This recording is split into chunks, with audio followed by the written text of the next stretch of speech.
வணக்கங்க. இப்போ வந்து ஆகஸ்ட் மாதம் ஒரு இன்சிடென்ட் நடந்திருக்கு. அது என்னங்கிறத பார்க்கலாம் வாங்க வீடியோக்குள்ளே போகலாம்.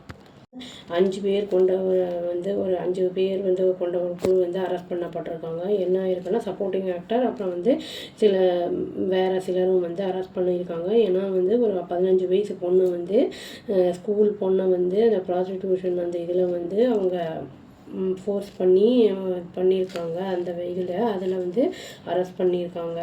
இன்வெஸ்டிகேஷனை இப்போ எக்ஸ்பேண்டும் பண்ணியிருக்காங்க. இந்த டிராஃபிக்கிங் ரேக்கெட் அப்படின்னு சொல்கிறாங்க.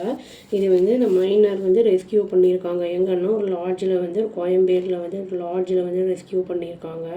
அரெஸ்ட் பண்ணப்பட்டவங்க பேர் என்ன சொல்கிறாங்கன்னா பாரதி கண்ணா, ஸ்மால் டைம் ஃபிலிம் ஆக்டர் அப்படின்னு சொல்லியிருக்காங்க. ரமேஷ் அப்புறம் பூங்கொடி அவங்க டான்ஸர், அவங்களோட நீஸ் ஐஸ்வர்யா, அப்புறம் மகேந்திரன் அப்படின்னு சொல்லிட்டு அவர் ஒரு ப்ரைவேட் கன்ஸ்ட்ரக்ஷன் ஃபார்மில் எம்ப்ளாயியாக இருக்கார். எல்லாமே ஆகஸ்ட் 22 தான் ஆரம்பிச்சிருக்கு. போலீஸ் டீம் என்ன பண்ணியிருக்காங்கன்னா ரெய்ட் நடத்தியிருக்காங்க ஒரு லக்ஸுரி ஹோட்டலில். அந்த 100 ஃபீட் ரோட்டில் கோயம்பேடில். அப்போ தான் அவங்க அந்த 9th கிளாஸ் ஸ்டூடெண்ட்டை ரெஸ்கியூ பண்ணியிருக்காங்க.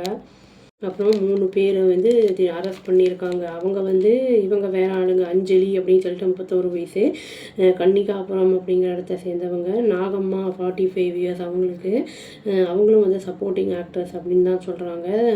தெலுங்கு ஃபிலிம் இண்டஸ்ட்ரியில். நாகராஜ் 46 வயசு, அவர் இந்த 3 பேரையும் குண்டூர் ஆந்திர பிரதேஷ் அந்த இதில் அரெஸ்ட் பண்ணியிருக்காங்க அப்படின்னு சொல்கிறாங்க. இன்னும் தனியாக விடப்பட்டிருந்திருக்கு அவங்க அப்பா இறந்ததுக்கப்புறம். ஏன்னா அவங்க அப்பா இறந்தப்புறம் அவங்க அம்மா என்ன பண்ணியிருக்காங்கன்னா 2வது மேரேஜ் பண்ணிக்கிட்டு வேறு இடத்துக்கு போயிட்டாங்க அப்படிங்கிற மாதிரி தான் நியூஸ் போட்டிருக்காங்க.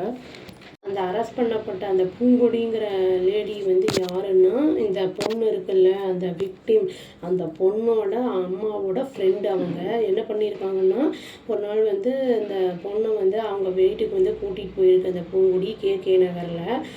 போலீஸ் இதை சொல்லியிருக்காங்க. பூங்கொடியும் அவங்களோட நீஸ் ஐஸ்வர்யாவும் என்ன பண்ணியிருக்காங்கன்னா அந்த பொண்ணை ஃபோர்ஸ் பண்ணி இந்த மாதிரி வேலையில் ஈடுபடணும் அப்படின்னு சொல்லியிருக்காங்க. ப்ராமிஸும் பண்ணியிருக்காங்க. இது மாதிரி பணம் தரோம், மொபைல் ஃபோன் தரோம் உனக்கு, அப்புறம் கம்ஃபர்டபுள் லைஃப் ஸ்டைல் இருக்கும் உனக்கு அதனால் அப்படிங்கிற மாதிரிலாம் சொல்லி அதோட மைண்டை அப்படியே மாற்றியிருக்காங்க. பாரதி கண்ணா என்ன பண்ணியிருக்காங்கன்னா இன்ட்ரடியூஸ் பண்ணியிருக்காங்க மைனரெல்லாம் கிளைண்ட்ஸுக்கு. அப்புறம் இதில் ரமேஷும் மகேந்திரனும் இன்க்ளூட் ஆகிறாங்க. பொண்ணு சப்சிக்வெண்ட்டாக மூவ் பண்ணப்பட்டுகிட்டே இருந்திருக்கு லொக்கேஷன்ஸு. அப்புறம் இந்த அக்யூஸ்டு என்ன பண்ணியிருக்காங்கன்னா ஆஃபர் பண்ணியிருக்காங்க, அந்த ஆசை காட்டியிருக்காங்க அந்த பொண்ணுக்கு. ஐஃபோன் தரோம், நல்ல நல்ல க்ளோத்ஸ் தரோம், இது கேஷ் தரோம் அப்படிங்கிற மாதிரிலாம் சொல்லியிருக்காங்கன்னு போலீஸ் சொல்லியிருக்காங்க. பொண்ணை ரெஸ்கியூ பண்ணதுக்கப்புறம் என்ன பண்ணியிருக்காங்கன்னா அவங்க அது கவர்மெண்ட் ஷெல்டர் ஃபார் கேர்ள்ஸ்ன்னு இருக்குது அந்த உமன் மயிலாப்பூரில். அங்கே அந்த பொண்ணை அனுப்பி விட்டுருக்காங்க. எக்ஸாமின் பண்ணிகிட்ருக்காங்க. மொபைல் ஃபோன் ரெக்கார்ட்ஸ் எல்லாம் சஸ்பெக்ட்ஸோட அதர் வேறு ஏதாவது இண்டிவிஜுவல்ஸ் இன்வால்வ் ஆகிருக்காங்களா இந்த ரேக்கெட்டில் அப்படிங்கிறது இப்போ எல்லாருமே ஜுடிஷியல் கஸ்டடி தான் இருக்காங்க அப்படிங்கிற மாதிரி சொல்லப்பட்டிருக்கு. இப்போது இந்த மாதிரி அந்த பொண்ணுக்கு தனியாக விடப்பட்டதுனால தான் இந்த மாதிரி ஏமாற்றப்பட்டிருக்கு இந்த பொண்ணு பாவம். அதனால் குழந்தைங்களுக்கெல்லாம் கொஞ்சம் சொல்லணும். நம்ம இந்த மாதிரிலாம் யாராவது சொன்னால் நம்ம கொஞ்சம் உஷாராக இருக்கணும் அப்படிங்கிறதெல்லாம் சொல்லணும். அந்த பொண்ணு நல்லா ரெஸ்கியூ பண்ணிட்டாங்க நல்ல வேலையாக. பட் ஆனால் நம்மளும் கொஞ்சம் உஷாராக இருந்துக்கணும்.